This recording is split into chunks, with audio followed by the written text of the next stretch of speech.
नमस्कार सोलापूर लोकप्रवाह मीडिया आज गाणगापूर या ठिकाणी आलेला आहे। गाणगापूर हे दत्ताचं कार्यक्षेत्र उगमस्थान आहे आणि या ठिकाणी पाहिलं तर पौर्णिमेला भाविकांची गर्दी होत असते। ते या कारणास्तव की या ठिकाणी अमरजा नदी आणि भीमा नदी माझ्या या उजव्या हाताला आपल्या उजव्या हाताला जर पाहत असला तर ही अमरजा नदी आहे।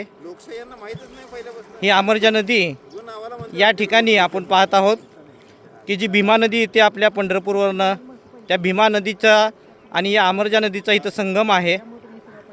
आपल्या समोरच्या बाजूला जो नदीचं पात्र दिसतंय ते भीमेचं आहे आणि ह्या उजव्या हाताला जे पात्र दिसतं आपल्या ते अमरजा नदीचं पात्र आहे। या पात्राचा संगम या दोन नदीच्या पात्राचा संगम या ठिकाणी झालेला आहे। त्यामुळे या गाणगापूर या ठिकाणी झालेला आहे आणि हे श्री क्षेत्र गाणगापूर दत्त महाराजासाठी प्रसिद्ध आहे। आणि या ठिकाणी जे भाविक येतात ते भाविक आपलं या ठिकाणी ज्या पद्धतीने कुंभमेळ्यासाठी लोक स्नानासाठी चालले आहेत या गाणगापूर या ठिकाणी प्रत्येक पौर्णिमेला या ठिकाणी हे भाविक येतात आणि या ठिकाणी ते या पवित्र स्नानाचा लाभ घेतात। अशा पद्धतीचं हे जर आपण पाहिलं आजूबाजूला पाहिलं तर आपल्याला या ठिकाणी घाणीचं साम्राज्य दिसतं, परंतु हे भाविक या ठिकाणी येऊन श्रद्धेपोटी हे सर्व वगैरे शाही स्नान वगैरे करत असतात।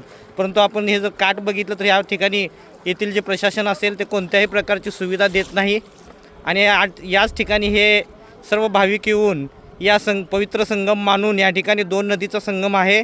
आपल्या समोरचं जी नदी दिसते ती भीमा नदी आहे आणि या बाजूला उजव्या हाताला जी दिसते ते अमरजा नदीचं पात्र आहे आणि अशा पद्धतीनं आपण हे संगमाचं ठिकाण बघत आहोत।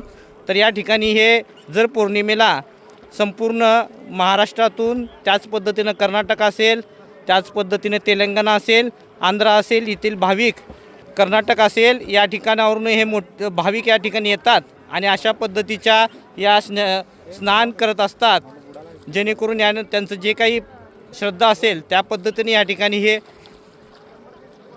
साध्य करत असतात।